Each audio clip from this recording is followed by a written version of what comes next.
wizard, what do you see? As the twisted tiles beneath our feet. What do you see? यार dragon ball super में देखा जाए जब से शुरुआत हुई है तब से एक नैरेटिव था कि जो यूनिवर्स का गॉड ऑफ डिस्ट्रक्शन होता है वही शख्स हाईएस्ट अथॉरिटी में होता है, उसके बराबरी का उसके अलावा पूरे यूनिवर्स में और कोई नहीं होता। लेकिन विस ने बाद में ये साफ कह दिया कि ऐसे भी मॉर्टल्स होते हैं जो अपने ही यूनिवर्स में एक गॉड ऑफ डिस्ट्रक्शन को हराने की क्षमता रखते हैं। विस ने कभी ये नहीं कहा कि ऐसा सिर्फ एक ही शख्स है या ऐसा कोई हो नहीं सकता जो गॉड ऑफ डिस्ट्रक्शन को हरा नहीं सकता। हमें आज से ही नहीं इसका अंदाजा काफी पहले से ही लग चुका था कि हाँ ऐसे काफी लोग हैं जो गॉड्स के भी ऊपर जाने की क्षमता रखते हैं। यहाँ तक कि विस ने जब ये खुद ये बात स्टेट किया था उसने जिरन को लेके ये बात को स्टेट नहीं किया था। टूर्नामेंट ऑफ पावर में उसने साफ कर दिया था कि शायद मेरी बात को जो मैंने कहा था कि गॉड्स के ऊपर भी मॉर्टल जा सकते हैं वो सच होता दिख रहा है। यानी इससे पता चलता है कि ये सिर्फ और सिर्फ विस का एक अंदाजा था कि हाँ मॉर्टल्स जो है वो गॉड्स के ऊपर हो सकते हैं। अब यहाँ हमें ये पॉइंट पर आना है मोरो और गोकू की फाइट को लेके। आज हम यहाँ आंकड़े और फैक्ट के हिसाब से बात करेंगे कि अगर मास्टर अल्ट्रा इंस्टिंक्ट में गोकू जाता है तो उसका नजरिया कैसा होगा, क्या मोरो हैंडल कर सकता है उस फॉर्म को, और अभी के मास्टर अल्ट्रा इंस्टिंक्ट और पहले के मास्टर अल्ट्रा इंस्टिंक्ट में कितना फर्क था। और तुम्हें इससे एक और बात का जवाब आखिरी में मैं दूंगा कि जिरन और मोरो में कौन ज्यादा ऊपर है। हमारा पहला रेफरेंस वेजिटा को लेके होगा। वेजिटा ने टूर्नामेंट ऑफ पावर में जिरन के यूनिवर्स के टोपो को जो गॉड ऑफ डिस्ट्रक्शन का कैंडिडेट होता है उसको नॉक कर दिया था। बहरहाल tournament of power death match नहीं था, लेकिन वो वक्त वेजिटा ने पूरा प्लान बना लिया था कि खुद भी मरूंगा, इसको भी साथ में लेके मरूंगा। लेकिन जैसे तैसे वेजिटा उस अटैक पर कंट्रोल करने में सफल हो जाता है क्योंकि वो अटैक का नतीजा सीधा मौत है। लेकिन हम यही पकड़ेंगे उस मैच में टोपो हार गया था और वेजिटा तभी भी मैदान में खड़ा था और टोपो को हराना सीधा सीधा एक गॉड ऑफ डिस्ट्रक्शन को हराने के बराबर है। इस रेफरेंस से मैं तुमको ये बताना चाहता हूँ जो शख्स ने एक गॉड ऑफ डिस्ट्रक्शन को हरा दिया वो शख्स मोरो के आर्क में 2 बार खुद मोरो से हार चुका है। और सीधी सी बात है टूर्नामेंट ऑफ पावर के पहले का पावर लेवल और अभी के पावर लेवल में उनके काफी ज्यादा फर्क है। तो तुम ये नहीं कह सकते कि वेजिटा अभी सीरियस नहीं हुआ है। मैं यहाँ सीरियस होने की नहीं पावर लेवल की बात कर रहा हूँ क्योंकि सीधी सी बात है जितने वो टूर्नामेंट ऑफ पावर में थे उतने अभी नहीं होंगे, उससे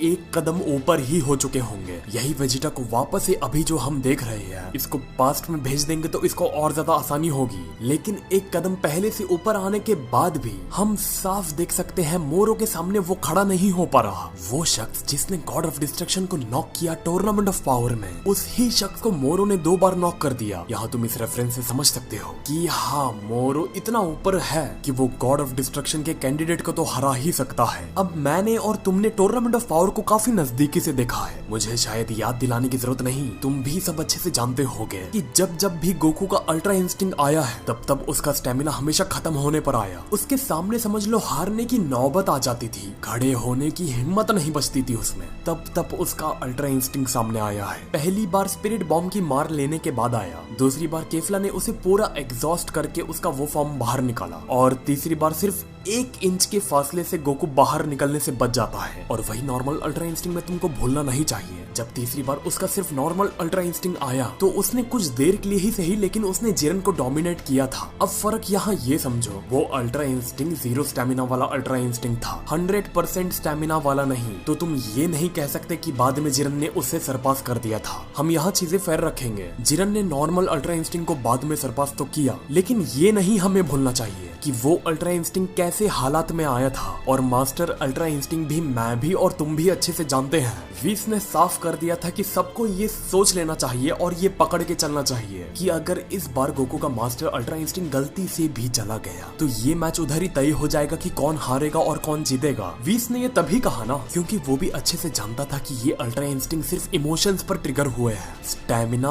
और स्ट्रेंथ पर नहीं। और अगर हम फेयर चीज के बारे में बात कर रहे हैं सोचो अगर गोकू पूरे स्टेमिना में मास्टर अल्ट्रा इंस्टिंक्ट को लेके चला जाता तो जिरन शायद उसके लिए उतना ज्यादा मुश्किल नहीं होता जितना ज्यादा वो बन चुका था। लेकिन तुम्हारे पास पहले से ही हिम्मत नहीं है कि तुम बेस फॉर्म में भी खड़े हो पाओ और तुमने उसके ऊपर से अपना मास्टर अल्ट्रा इंस्टिंक्ट पुश कर दिया। और ये मैं भी और तुम भी अच्छे से जानते हैं कि मास्टर अल्ट्रा इंस्टिंक्ट ने जिरन को अच्छे तरीके से डोमिनेट किया। ध्यान देना, जब भी मैं मास्टर अल्ट्रा इंस्टिंक्ट कह रहा हूँ तो अपने दिमाग में बेस स्टेमिना और स्ट्रेंथ भी रखना। तुम कहोगे जिरन ने भी मास्टर अल्ट्रा इंस्टिंक्ट को कुछ देर तक के लिए डोमिनेट किया था, तो ये भी ध्यान रखो वो कौन सा मास्टर अल्ट्रा इंस्टिंक्ट था, जिरन ने खुद को कितना स्टेमिना पर ट्रांसफॉर्म किया और गोकू ने खुद को कितने स्टेमिना पर ट्रांसफॉर्म किया, ये बात पर भी गौर करो। समझ आ रहा है ना? अब लग रहा है ना कि हाँ, अगर देखा जाए तो पावर लेवल के मामले में वो गेम फेयर नहीं था। अब मैं इसको ट्राई करता हूँ ग्राफिक्स के जरिए समझाने की। ये है टूर्नामेंट ऑफ पावर वाला गोकू और टूर्नामेंट ऑफ पावर वाला जिरन। हम इसमें स्केल को 10 तक रखेंगे, ब्लू लाइन स्टेमिना की और रेड लाइन हम मास्टर अल्ट्रा इंस्टिंक्ट की रखेंगे, और जिरन की भी ब्लू लाइन स्टेमिना की और रेड लाइन उसके ट्रांसफॉर्मेशन की। जिरन का हम पूरा स्केल 10 पर नहीं रखेंगे क्योंकि मास्टर अल्ट्रा इंस्टिंक्ट गोकू के लड़ने से पहले वो ऑलरेडी 2-3 फाइट्स ले चुका था, तो इसको हम 6 पर डाल देंगे। गोकू का मैं स्केल सिर्फ 1 पर रखूंगा स्टेमिना वाला, मतलब ब्लू लाइन, और रेड लाइन जो मास्टर अल्ट्रा इंस्टिंक्ट वाली है उसे 10 पर रखूंगा। अब मेरे हिसाब से ग्राफिक्स के जरिए आप लोग ज्यादा बेहतर समझ पा रहे होंगे कि हाँ क्या फर्क था। हम उस फाइट के अल्ट्रा इंस्टिंक्ट को इस फाइट के अल्ट्रा इंस्टिंक्ट और मास्टर अल्ट्रा इंस्टिंक्ट से कंपेयर नहीं कर सकते क्योंकि वो फेयर नहीं होगा। और अब मैं स्केलिंग रखूंगा टूर्नामेंट ऑफ पावर के बाद की। इसमें भी गोकू ने अल्ट्रा इंस्टिंक्ट इस्तेमाल किया मीरज से ट्रेनिंग लेने के बाद, और उस वक्त उसका स्टेमिना पूरा होता है, तो इसीलिए हम उसका स्टेमिना और अल्ट्रा इंस्टिंक्ट के फॉर्म को हम दोनों को टॉप पर रखेंगे। क्योंकि जब मोरो के सामने गोकू अल्ट्रा इंस्टिंक्ट में जाता है तो उसका स्टेमिना भी पूरा होता है, और अल्ट्रा इंस्टिंक्ट साइन फॉर्म में भी वो रहता है वही साइन फॉर्म में जो जीरो स्टेमिना साइन फॉर्म ने जिरन को थोड़ी देर के लिए डोमिनेट किया था। लेकिन वही फुल स्टेमिना साइन फॉर्म मोरो को डिफीट नहीं कर पाता, लेकिन थोड़ी देर के लिए डोमिनेट करता है, लेकिन डिफीट नहीं कर पाता, एक बात ध्यान रखना। और जीरो स्टेमिना साइन फॉर्म जिरन को डोमिनेट करता है। अब यहाँ जिरन और मोरो के बीच का पावर लेवल का तुम खुद अंदाजा लगा सकते हो मेरे ख्याल से। और अभी जो कंडीशंस है गोकू के सामने, उसको अभी डेंडे ने हील किया मेरे ख्याल से। हाँ, उसके पास स्टेमिना है, पूरी तरीके से हील हो चुका है वो। फिलहाल इसको मैं ग्राफिक्स में नहीं रखूंगा क्योंकि जितना देखा हूँ उतना ही तुम्हारे सामने रखा मैंने। जब 100% स्टेमिना मास्टर अल्ट्रा इंस्टिंक्ट देखूंगा तब हमें देखना है कि उसमें क्या क्या अलग टेक्निक्स ऐड होंगी। 100% स्टेमिना में रह के गोकू क्या मोरो को डोमिनेट कर पाएगा, और नया मास्टर अल्ट्रा इंस्टिंक्ट 2.0 जिसको मैं कहूंगा वो पहले के कंपेयरिंग कैसा होगा। जहां तक मुझे लगता है हाँ, पहले से काफी ज्यादा ओवर पावर लेवल उस मास्टर अल्ट्रा इंस्टिंक्ट को दिखाया जाएगा। ये भी हमें हिंट दे दिया जाएगा कि जो जिरन के सामने गोकू ने मास्टर अल्ट्रा इंस्टिंक्ट को इस्तेमाल किया था उसके कंपेयरिंग ये वाला मास्टर अल्ट्रा इंस्टिंक्ट ऊपर था, और उसमें नई टेक्निक्स, नया फाइटिंग स्टाइल, नए मूवमेंट्स भी होंगे। अब मोरो हारेगा या नहीं वो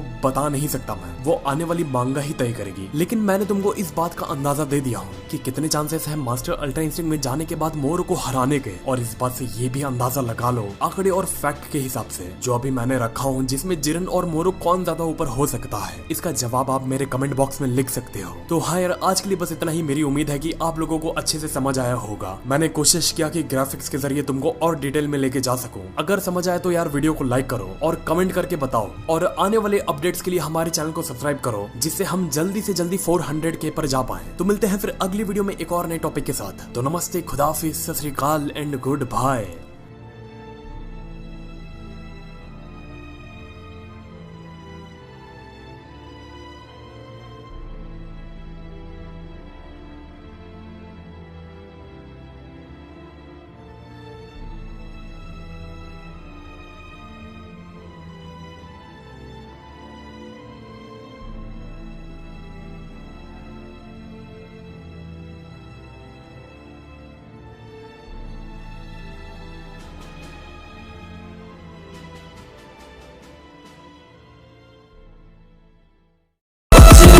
Do you see?